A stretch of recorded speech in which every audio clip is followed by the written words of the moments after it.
saya juga salah satu dosen program studi akuntansi di Universitas Padjat Makassar. Video ini dibuat untuk memenuhi salah satu persyaratan sertifikasi dosen tahun 2024, yaitu pernyataan diri dosen dalam bentuk kerja dan perguruan tinggi PDD UKT-PT, khususnya di aspek pengajaran. Saya akan mulai untuk menjelaskan deskripsi dan informasi umum dari mata kuliah pengauditan internal. Mata kuliah ini merupakan salah satu mata kuliah yang ditawarkan untuk semester 3 di program studi akuntansi Universitas Padjat. Mata kuliah ini berbobot 3 SKS selama 1 semester. Adapun capaian pembelajaran dari mata kuliah ini ada 3. Yang pertama, menjunjung tinggi dan menerapkan etika profesi akuntan. Yang kedua, menguasai konsep teoritis dan keterampilan dalam melakukan pengauditan pada perusahaan kecil, menengah, dan besar sesuai dengan standar pengauditan. Dan yang ketiga, mampu memberikan kinerja mandiri, bermutu, dan terukur. Secara singkat, mata kuliah ini dirancang untuk membekali mahasiswa dengan pemahaman yang memadai tentang tujuan, konsep, dan prosedur pengauditan internal atau yang sering disebut juga dengan pengauditan manajemen. Dalam mata kuliah ini ada beberapa referensi yang dapat digunakan. Sebagai referensi utama ada Bayangkara dengan judul buku Audit Management, dan ada Reading Curve, serta referensi lain yang masih relevan dengan program pembelajaran setiap pekan. Sistem pembelajaran pada mata kuliah ini dilakukan secara sinkronus dan asinkronus dengan menggunakan metode pembelajaran aktif yang mengutamakan peran dan keaktifan mahasiswa dalam proses pembelajaran baik secara kolaboratif, diskusi kelompok, dan studi kasus. Untuk metode penilaian ada 5 elemen. Pertama, kehadiran, bobotnya 10%. Kedua, sikap dan perilaku 10%, aktivitas 40%, UTS 20%, dan UAS 20%. Demikian video pembelajaran untuk mata kuliah pengauditan internal ini. Berikut cuplikan dari aktivitas pengajaran di kelas secara sinkronus. Selamat menyaksikan. Oke, selamat pagi. Assalamualaikum warahmatullahi wabarakatuh. Gimana kabarnya? Udah dibaca email sama grup. Situ ada RPS sudah saya kirim ya. Betul, kita akan dari kelas apa? Audit, Pak. Audit sehat? Alhamdulillah sehat, Pak. Sita, sehat ya? Oke. Nah, karena kelasnya mungkin cukup panjang, kita mulai dengan panggil dulu.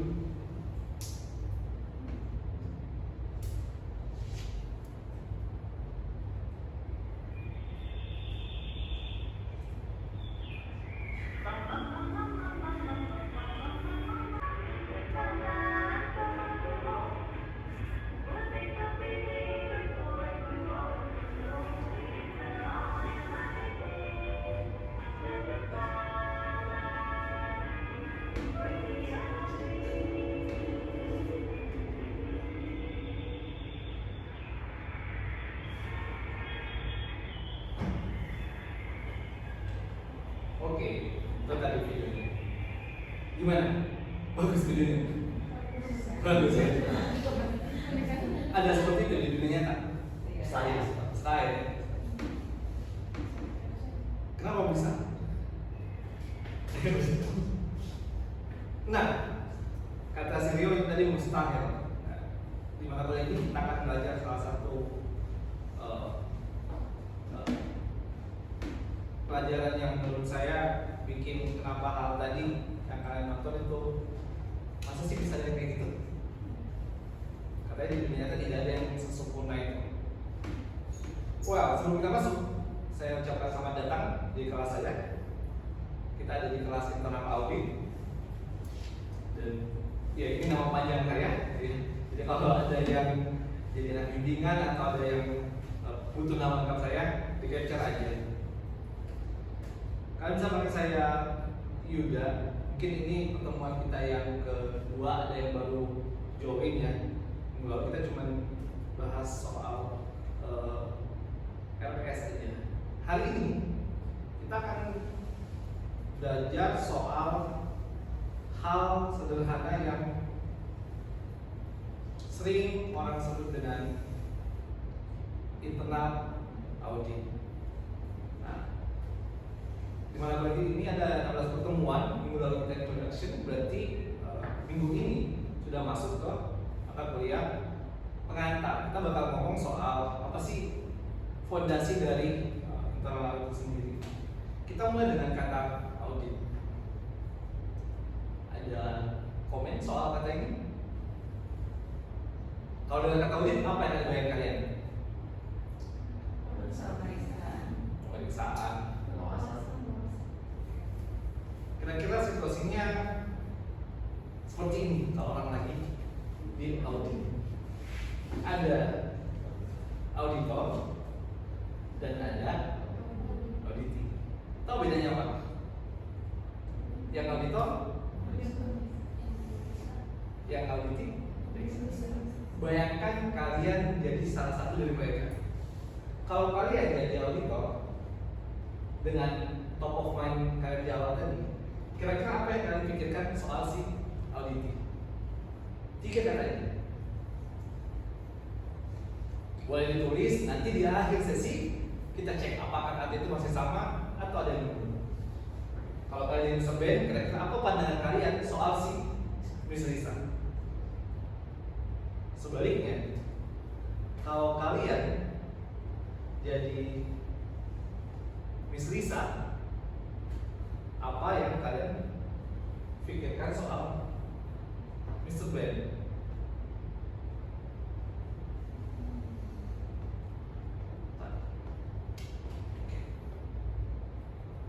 Tiga kata. Nanti di akhir sesi kita cek apakah top of mind kalian tentang situasi audit masih sama. Dan nanti kita cek lagi di belakang. Nah, pertanyaan pertama mungkin sebelum kita bahas ini cerita 16 minggu, apa itu tentang audit? Ada yang bisa kasih opini? Di pengawasan yang ada di dalam perusahaan itu sendiri untuk mengawasi bagaimana jalannya kegiatan profesional, apakah sesuai dengan SOP atau tidak. Oke, itu internal audit di state of mind-nya Rio ya. Nah, kita mulai dari kata audit. Audit itu katanya berasal dari kata audio, mendengar. Selalu dimulai dari hal-hal besar itu pasti selalu ada orang yang sampaikan. Kita pasti mendengar. Yaitu kalau kita belajar soal Socrates juga pernah jelaskan histori kenapa ada gosip. Itu karena kita dengar. Tapi dia tidak hanya mendengar. Di saya kalau tidak salah itu awalnya udah lama banget, pakai dari zaman pakai bahasa Latin dari kata audio. Terus nanti diserap ke bahasa Inggris jadi audio. Jadi basic katanya adalah mendengar. Jadi hampir semua proses audio dimulai dengan adanya informasi awal, mendengar. Informasi itulah yang kemudian dilakukan proses pemeriksaan, melibatkan barang bukti dan hasil konfirmasi oleh pihak terkait. Sadar atau tidak, sebenarnya teman-teman mungkin sedang melakukan hal itu ketika dapat berita. Ada tipikal teman yang percaya aja, berarti dia tidak untuk aktif beraudit ya. Ada juga tipikal teman yang sudah dikasih tahu berkali-kali, tapi memang dia tidak gampang percaya. Mungkin dia berbakat jadi auditor. Nah, karena basic katanya adalah mendengar dan melakukan cek. Tapi yang bermasalah audit ini ada kata internal. Kalau ada internal biasanya ada orang dalam, ada eksternal. Tapi yang benar lainnya juga orang dalam. Tapi benar, yang mendengar dan yang memeriksa itu adalah orang dalam perusahaan. Kalau begitu berarti ada orang luar perusahaan. Nah, jadi mata kuliah kita bakal bahas sudut pandang dari auditor internal, gimana orang yang di dalam perusahaan bisa melalui proses mendengar dan melakukan verifikasi atas apa yang dia dengar untuk purpose tertentu. By definition, menurut di Institute of Internal Auditor, jadi mereka itu ada institusi internasional juga. Dibuatlah definisi bahwa internal audit adalah aktivitas audit dan konsultasi yang independen dan objektif yang dirancang untuk memberi nilai tambah dan memperbaiki operasional organisasi. Yang perlu kalian ingat, definisi ini merangkum semua apa yang kalian perlu tahu soal internal audit. Kita bedah satu-satu. Dari definisi ini kita bisa tahu bahwa ya di internal auditor pasti akan ada aktivitas pemeriksaan dan memberikan penilaian. Jadi setelah kita periksa, kita harus judging. Kita harus bisa kasih penilaian. Bukan diperiksa ya udah nggak ada opini, tidak ada tidak ada judgment. Makanya nanti kalau kita belajar lebih jauh ada yang disebut dengan professional judgment. Setelah itu ada aktivitas konsultasi. Jadi kita nggak hanya memeriksa aja, pada kutip nggak cuma cari salah-salahnya orang aja, tapi kita juga harus tahu dia gimana sih baiknya. Nah itulah kenapa disebut dengan ada konsultasi, aktivitas bertukar pikiran. Jadi kalau pakai case Mr. Ben dan Miss Lisa tadi, itu ada proses tukar pikiran. Apa sih yang dilihat sama Miss Lisa yang tidak dilihat sama Mr. Ben? Begitu pula sebaliknya.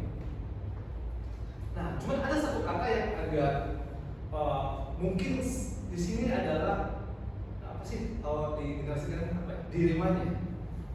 Karena dia sifatnya independen. Audit internal itu independen, tapi dia karyawan juga.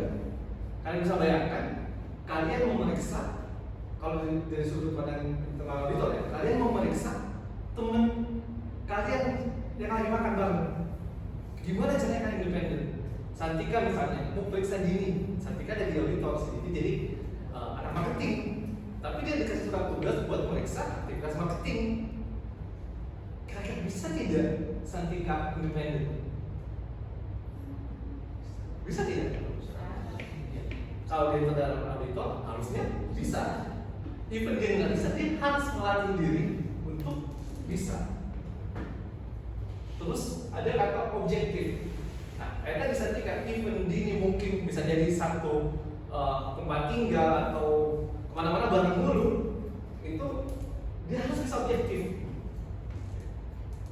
Menteri Santika sebagai bukan sebagai teman makannya, tapi sebagai rekan kerja yang saya harus lakukan proses audit konsultasi secara independen. Untuk apa? Untuk memenuhi nilai tambah, bikin si Dini atau aktivitas atau pekerjaan yang dilakukan bisa lebih baik dari sebelumnya. Bukan berarti sekarang dirinya nggak baik atau kerjanya nggak baik, tapi memang dia dituntut untuk bisa bikin apa yang sudah ada menjadi lebih baik. Tadi kata Sirio selalu base-nya SOP. Nah, auditor internal dituntut bukan hanya SOP aja. Kita tentu tahu SOP juga tentu selalu ada titik-titik yang bisa kita tingkatkan. Nah, itulah yang diharapkan dari proses internal audit.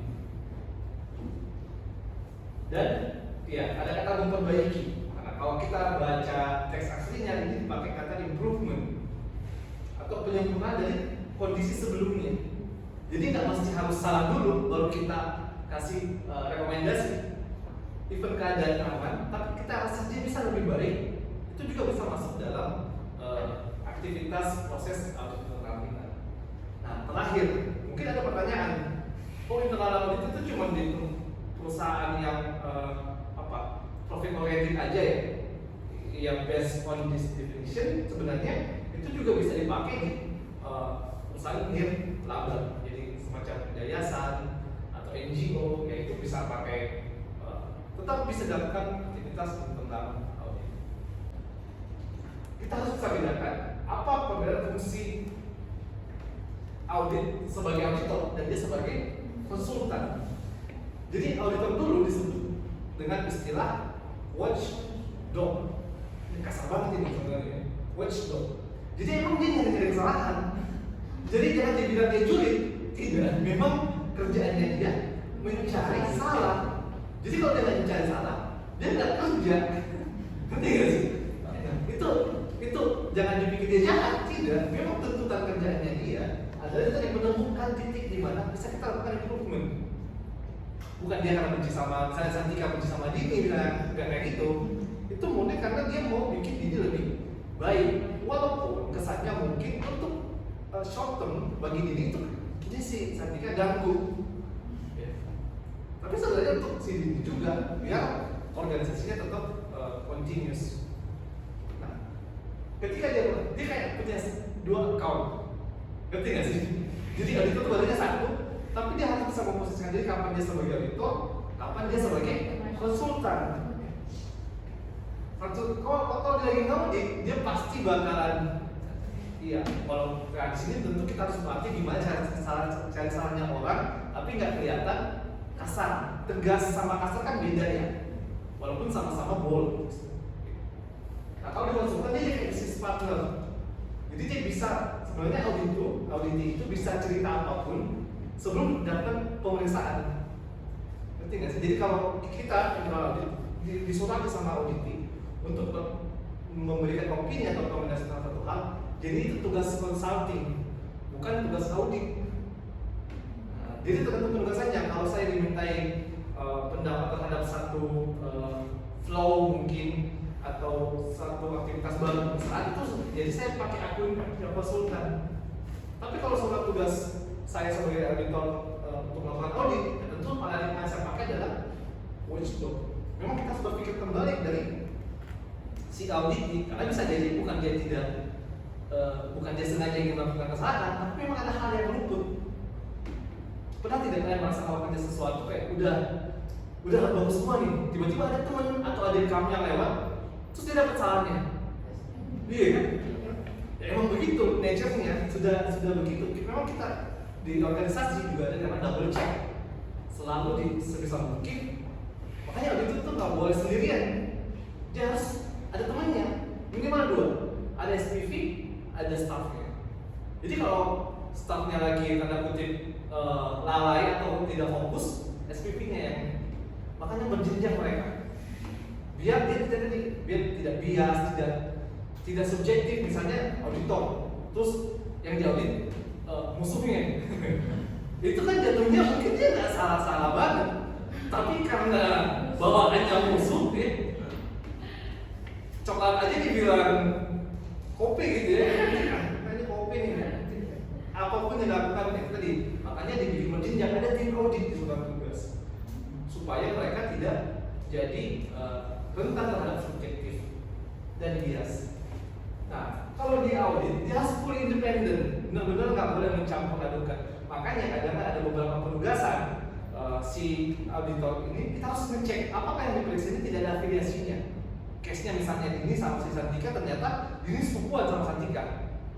Sebagai ketua tim, saya akan meminta untuk diganti informasi timnya. Kalau bisa si Santika jangan tulisan ini, karena tadi mengkhawatirkan mungkin Santika tidak seperti itu, tapi persepsi society terhadap penugasan itu bisa jadi bias.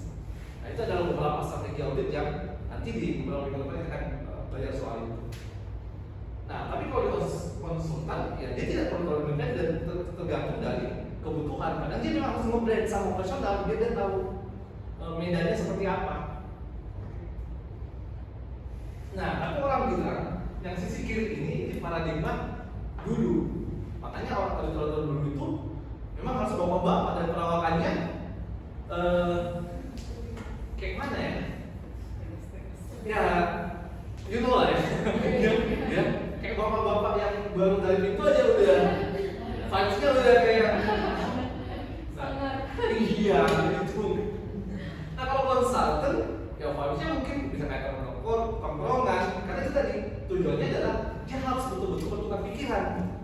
Saya mau tahu dong apa sih yang kamu hadapi sehingga sulit dapat solusinya. Nah, kalau ini ya memang ya seperti itu nature-nya. Tapi kedua ini adalah akun yang harus tetap ada di diri seorang internal audit untuk itu tadi memenuhi syarat pelaksanaan internal audit. Tidak mudah memang, tapi di situ game-nya. Pernah nggak kalian pikir kenapa sih harus ada internal audit? Kenapa harus ada? Kalian lihat video di awal? Iya. Apakah hidup bisa sesempurna itu? Gak usah ada lampu merah, jalan aja, gak ada yang mati kok. Nah, ternyata hidup nggak berjalan seperti video tadi.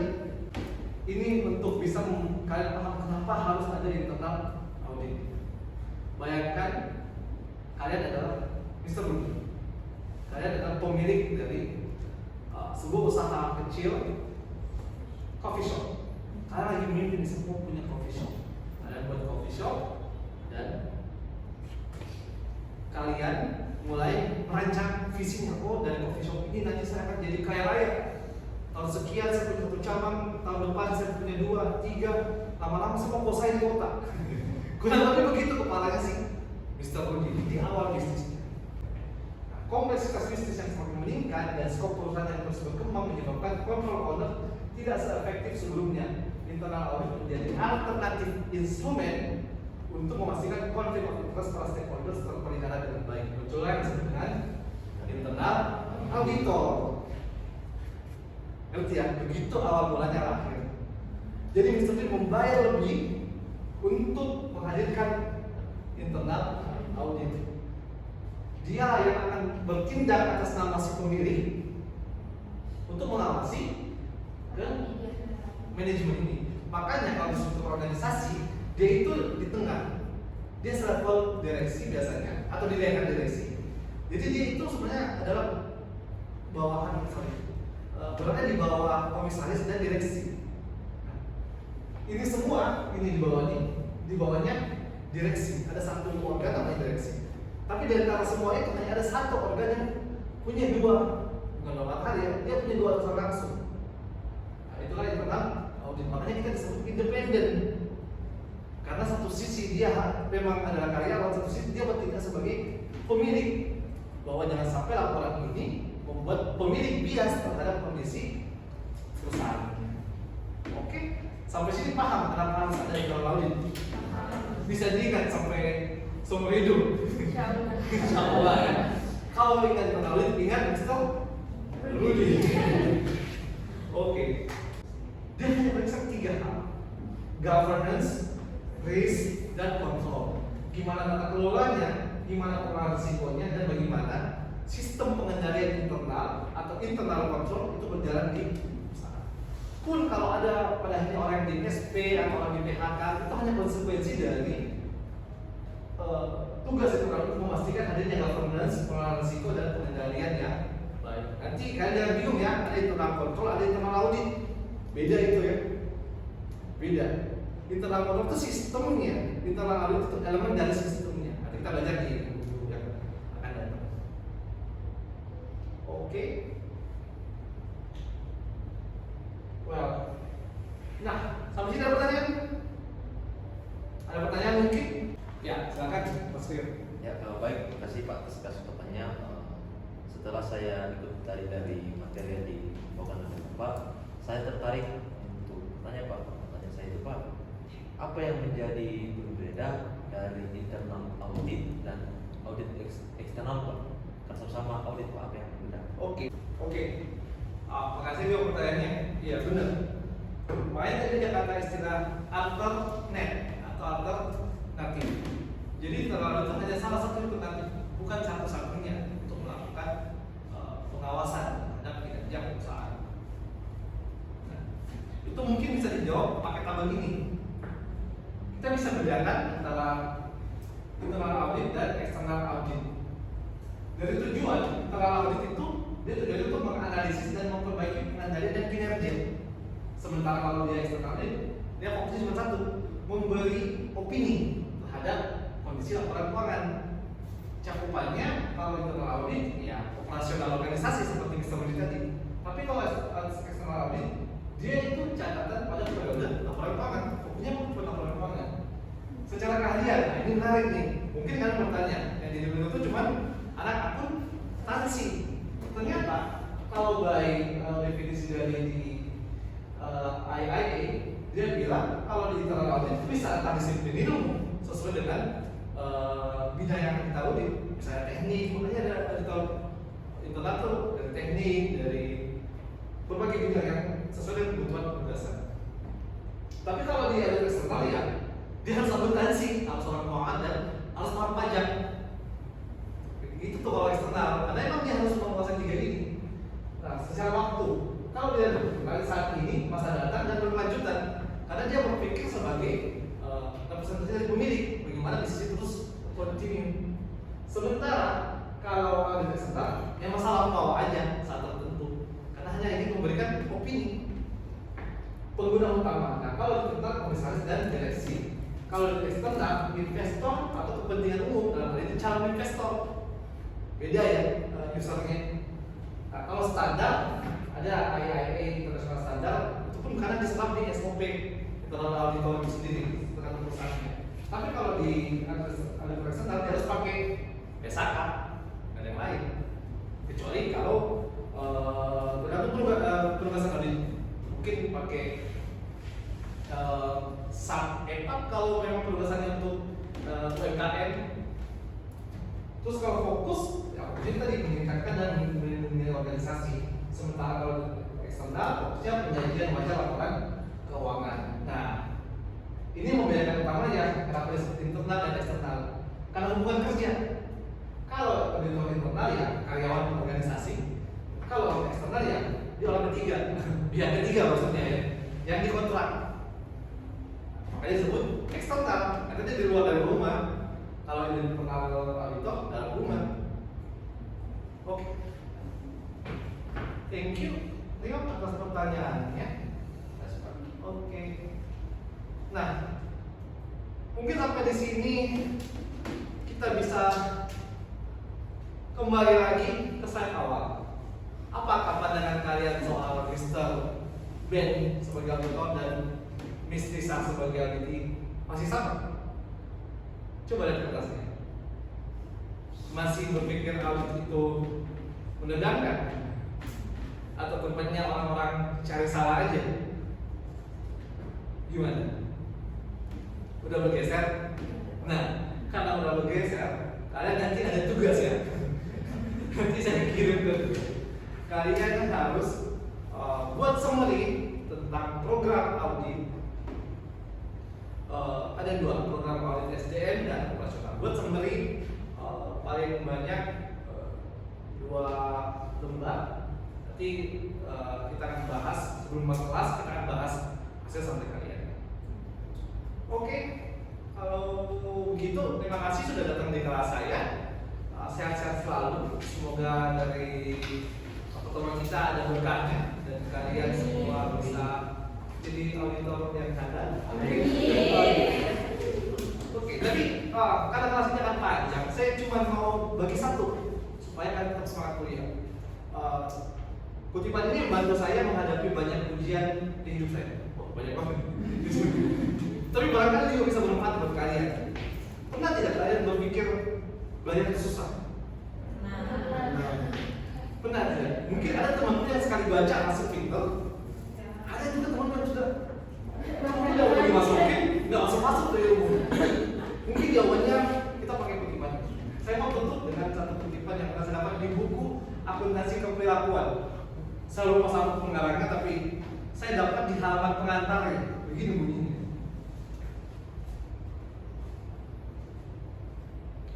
Kata buku itu, jangan bilang ilmu itu di atas langit, karena siapa yang akan menurunkannya. Jangan juga bilang ilmu itu ada di bawah perut bumi, siapa yang akan mengangkatnya. Dan jangan juga bilang ilmu itu ada di seberang lautan, siapa yang akan menyeberangkannya. Hadapilah dia, hadapilah aku dengan sopan dan kesalehan, maka aku akan menumbuhkannya dalam hatimu sehingga dia bisa memenuhimu dan meliputimu. Itu kata-kata sufi soal ilmu. Jadi anggaplah itu ilmu sebagai makhluk yang diberikan Tuhan, dan bujukan Tuhan untuk membuat ilmu itu masuk ke dalam dirimu dan meliputi. Terima kasih sudah kelas saya. Sehat-sehat selalu dan sampai ketemu lagi. Assalamualaikum warahmatullahi wabarakatuh. Waalaikumsalam warahmatullahi wabarakatuh. Demikian deskripsi singkat terkait mata kuliah pemerintahan internal dan cuplikan aktivitas pengajaran di kelas. Semoga dapat memberikan gambaran terkait kinerja pengajaran yang kita lakukan, khususnya untuk mata kuliah pemerintahan internal. Saya ucapkan terima kasih kepada seluruh tim penilai dan tim panitia sertifikasi Smart Dosen tahun 2024, khususnya Direktorat Sumber Daya Ditjen Dikti dan Ristek Kemendikbud, kepada Universitas Fajar, Departemen SDM, rekan sejawat dosen dan rekan-rekan mahasiswa, saya ucapkan terima kasih. Mohon maaf apabila dalam penyajiannya terdapat kekurangan. Saya akhiri.